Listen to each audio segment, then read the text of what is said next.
Hi hello नमस्कार, स्वागत आहे तुमचे विद्या ब्लॉगमध्ये। आता आमचं रेडीच्या गणपतीचं वेतोबाचं दर्शन घेऊन आम्ही आता चाललो आहे कायाकिंगमध्ये। नमस्कार मित्रांनो, आज आम्ही आलो आहोत खवणे येथील एक सुंदर आणि अतिशय सुंदर आणि निसर्गरम्य ठिकाण। खवणे हे सिंधुदुर्ग जिल्ह्यातील एक शांत गाव असून येथील बॅकवॉटर आणि मायग्रोग्रेव्हिन जंगले पर्यटकांना आकर्षित करतात।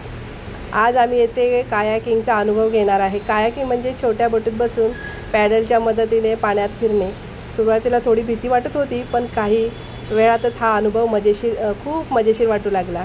आम्ही मायग्रोवेच्या झाडामधून प्रवास केला। आजूबाजूला शांत वातावरण, पक्ष्यांचा आवाज आणि स्वच्छ पाणी यामुळे हा अनुभव आणखी सुंदर झाला। शहरातील गर्दी आणि गोंगाटापासून दूर असा निसर्गाच्या सानिध्यातला क्षण खूप खास होता। खवणे येथे येणाऱ्या प्रत्येकाने कायाकिंगचा अनुभव घ्यायला हवा। मित्रांसोबत किंवा कुटुंबासोबत खूप छान वेळ घालवता येतो। जर तुम्हाला साहसी आणि निसर्गरम्य पर्यटन आवडत असेल तर हे ठिकाण नक्कीच तुमच्या यादीत यायला हवे। आम्ही त्याच्यानंतर बहिणी सर्वजण मस्तपैकी खाली उतरत, थोडंसं घसरण आहे, मस्त छान उतरून वातावरण तुम्ही बघू शकता। नारळाची झाडं, आजूबाजूचा निसर्गरम्य परिसर आणि किती सुंदर हवा येत होती। ऊन होतं तरी पण खूप छान हवा होती आणि माझ्या बहिणीची मुलगी व्हिडिओ काढत होती आणि आम्ही मस्तपैकी चौघी बहिणींनी छान आज एन्जॉय करायचं ठरवलं होतं।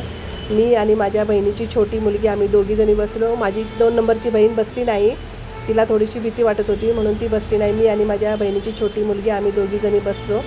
मला थोडी भीती वाटत होती, पण तिने छोटी असून पण मस्तपैकी छान, मावशी तू वलवू नकोस, मीच करते, तू फक्त बस, आरामात बस, असं करत आम्ही खूप मस्त छान एन्जॉय घेतला।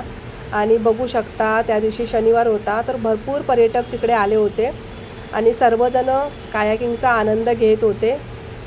आणि तिकडे ते लोक प्रशिक्षक पण असतात तिथे, ते लोक बघत असतात आणि मदत पण करत असतात। बघा किती बोटी आहेत आणि खूप छान आहे आणि सुंदर असं वातावरण आणि सुंदर मस्त पाणी, थंडगार समुद्राचं पाणी आणि मस्तपैकी आम्ही दोघीजणी मस्त एन्जॉय करत आहोत। माझी भाची आणि मी खूप मजा घेतली आणि माझी छोटी बहीण आणि 3 नंबर बहीण त्या दोघीजणी बसल्या होत्या आणि आम्ही मस्तपैकी दोघीजणी, तिने मला आतपर्यंत पुढेपर्यंत एकदम घेऊन गेली। मी घाबरत होती, मावशी घाबरू नकोस गं म्हणत ती पुढेपर्यंत मला घेऊन गेली।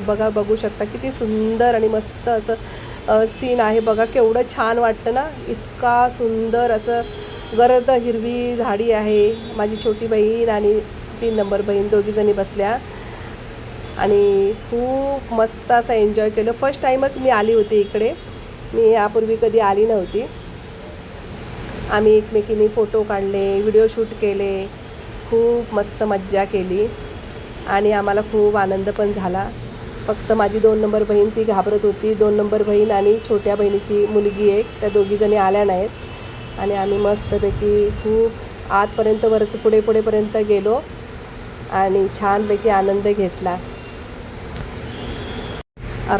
पाऊण तास आम्ही राईड केल्यानंतर दमलो होतो। त्याच्यानंतर भूक पण लागली होती। छानपैकी भेळ खाल्ली, छान गरमागरम चहा घेतला आणि मस्तपैकी खूप सुंदर असं वातावरण, हवा पण एवढी छान होती ना, गार मस्त वाटत होतं। त्याच दिवसांनी आम्ही चौघीजणी एकत्र भेटलो होतो आणि खूप छान मस्त एन्जॉय केला। भूक लागली होती म्हणून मग भेळ पण खाल्ली। चला, तुम्हाला माझा आजचा ब्लॉग आवडला असेल तर व्हिडिओला लाईक करा, कमेंट करा, शेअर करा। तुम्हाला कसा वाटला मला नक्की सांगा। चला सर्वांना श्री स्वामी समर्थ।